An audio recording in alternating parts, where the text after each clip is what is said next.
ইতালির 2026 সালের ডেক্রেটো ফ্লাসি বা ওয়ার্ক পারমিট ভিসা নিয়ে বর্তমানে হাজার হাজার বাংলাদেশি আবেদনকারী এক চরম অনিশ্চয়তা ও বিপদের মুখে পড়েছেন। এই সংকটের পেছনে মূলত তিনটি প্রধান কারণ কাজ করছে। 6 দিনের জন্য বিশ্বব্যাপী ভিসা সিস্টেম বন্ধ। সবচেয়ে সাম্প্রতিক ধাক্কাটি এসেছে 26 জানুয়ারি 2026 তারিখে ইতালি দূতাবাসের ঘোষণা থেকে।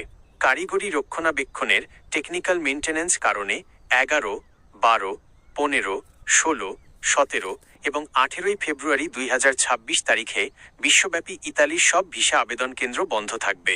যারা এই সময় জরুরি ভ্রমণের পরিকল্পনা করেছিলেন বা যাদের ডকুমেন্টের মেয়াদ শেষ হয়ে আসছে তারা চরম বিপাকে পড়েছেন। 2. নতুন নুল্লা ওস্তা বা কাজের অনুমতি জট। ইতালি সরকার 22 অক্টোবর 2024 আগে ইস্যু করা সকল কাজের অনুমতি নুল্লা ওস্তা স্থগিত করেছে এবং সেগুলো নতুন করে যাচাই বাছাই করছে। হাজার হাজার মানুষ মোটা অঙ্কের টাকা খরচ করে নুল্লা ওস্তা হাতে পেলেও দীর্ঘ সময় ধরে ভিএফএস গ্লোবালে পাসপোর্ট জমা দিতে পারছেন না। যাদের অনুমতিপত্র এই তারিখের আগের তাদের ফাইলগুলো এখন ইতালির ইমিগ্রেশন কর্তৃপক্ষের কঠোর তদন্তের মুখে রয়েছে। 3. জালিয়াতি ও দালাল চক্রের ফাঁদ। 2026-28 সালের জন্য ইতালি প্রায় 5 লাখ নতুন কর্মী নেওয়ার ঘোষণা দেওয়ায় বাংলাদেশে ভুয়া অফার লেটার ও ফেক ভিসার ছড়াছড়ি শুরু হয়েছে। অনেক অসাধু ট্রাভেল এজেন্সি ও দালাল সাধারণ মানুষের কাছ থেকে 10-15 লাখ টাকা হাতিয়ে নিয়ে ভুয়া কাজের অনুমতিপত্র দিচ্ছে। ইতালির ইমিগ্রেশন সিস্টেম এখন অনেক বেশি ডিজিটাল এবং কঠোর হওয়ায় এই জাল নথিপত্রগুলো ধরা পড়ছে, যার ফলে আবেদনকারীরা শুধু টাকাই হারাচ্ছেন না, বরং স্থায়ীভাবে কালো তালিকাভুক্ত ব্ল্যাকলিস্টেড হওয়ার ঝুঁকিতেও পড়ছেন।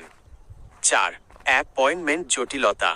ভিএফএস গ্লোবালের নতুন ওয়েব ফর্মে অ্যাপয়েন্টমেন্ট পাওয়া এখন সোনার হরিণ হয়ে দাঁড়িয়েছে। দালালরা বিশেষ সফটওয়্যার ব্যবহার করে অ্যাপয়েন্টমেন্ট স্লটগুলো দখল করে নিচ্ছে, যা সাধারণ আবেদনকারীদের জন্য বড় বাধা হয়ে দাঁড়িয়েছে। সতর্কতা: যাদের কাছে বর্তমানে নুল্লা ওস্তা আছে তারা দালালের মাধ্যমে অ্যাপয়েন্টমেন্ট না কিনে সরাসরি ভিএফএস-এর অফিসিয়াল পোর্টালে চেষ্টা করুন। মনে রাখবেন, 22 অক্টোবর 2024 আগের নুল্লা ওস্তাগুলো এখন ইতালিতে পুনর্বিবেচনাধীন। আপনি কি ব্যক্তিগতভাবে কোনো নুল্লা ওস্তা পেয়েছেন বা নির্দিষ্ট কোনো এজেন্সির মাধ্যমে আবেদন করেছেন? জানালে আমি আপনার জন্য সঠিক দিক নির্দেশনা দিতে পারবো।